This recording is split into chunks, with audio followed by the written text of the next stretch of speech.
আপুনি ভাবেনে আপুনি নাথাকিলে এই পৃথিৱীত কিবা পৰিৱৰ্তন হ'ব? এই আকাশৰ ৰং, বতাহৰ প্ৰবাহ আৰু পথৰ দিক নিৰ্দেশনা পৰিৱৰ্তন হ'ব? নেভাৰ। আপুনি নাথাকিলেও সূৰ্য ওলাব, বতাহ প্ৰভাৱিত হ'ব, মানুহ নিজৰ কৰ্মলৈ যাব।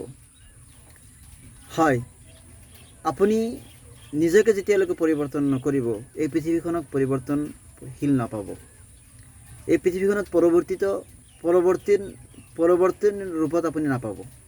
গতিকে প্ৰথমে নিজৰ দৃষ্টিভংগী, নিজৰ এটিটিউড, নিজৰ চিন্তাধাৰা পৰিৱৰ্তন কৰক।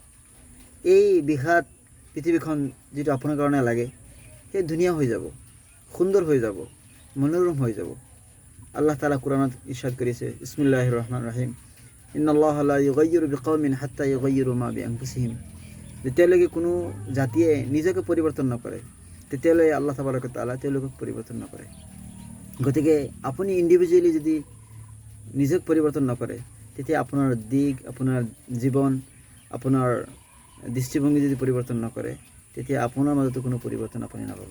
গতিকে let's change our self at first, then we see the whole world change.